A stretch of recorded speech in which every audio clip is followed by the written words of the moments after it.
Yo, what's up mga ka-idol? Ayan, for today's video, tayo naman ay merong imi-meet up mga Let's idol. go. Isa ito sa mga sikat sa social media. At na-picture pa nga siya sa sa Kabayan. At medyo magpapapicture lang tayo mga idol at sasadyain natin siya sa Binyan, Laguna. Nabalitaan ko kasi na dito lagi siya nagtatambay, kaya pupuntahan natin mga idol. Samahan niyo ako at medyo gabi na nga kasi sa plaza kasi ng Binyan, diyan daw siya padalas na nagtatambay, kaya papasyalan natin. Kung ito kasi guys, nag million views nung ma-interview siya at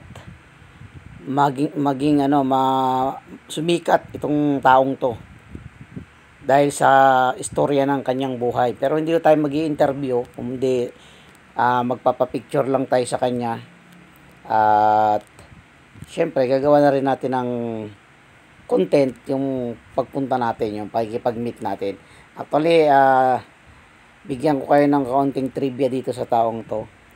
Ano siya, sobrang bait tong taong to at ang iniidolo niya ang ex-batalyon, kaya tinawag siya ng karamihan na XB ng Binyan. Ayan, makikita, pupuntahan natin siya para makakwentuhan at syempre para na rin makilala yung isang sikat na ngayon po meron na rin siyang page, nagsisimula na rin siyang mag vlog.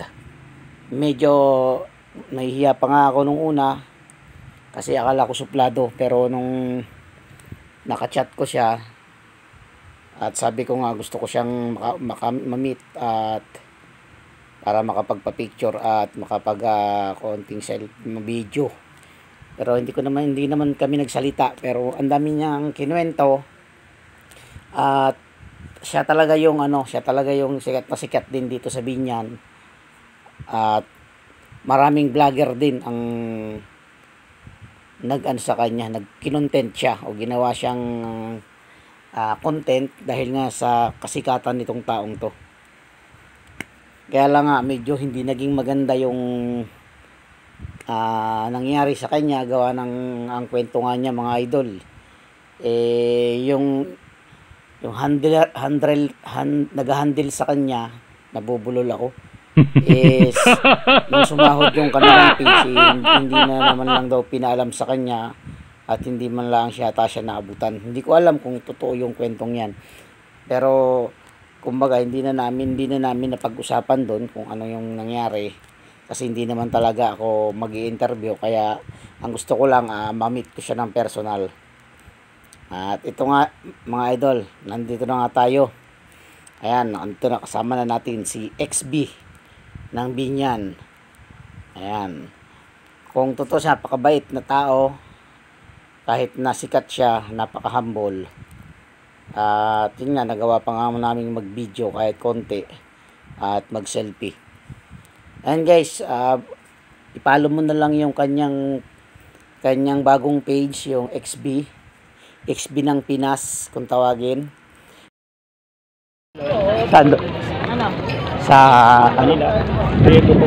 Pwede na. Ayun mga idol, hanggang dito na lang ang ating video. At syempre kung di ka pa nakasubscribe sa aking YouTube channel, please subscribe at pakiclick na rin ang bell icon para lagi kang updated at nauuna sa lahat ng mga video ginagawa ko. God bless you all.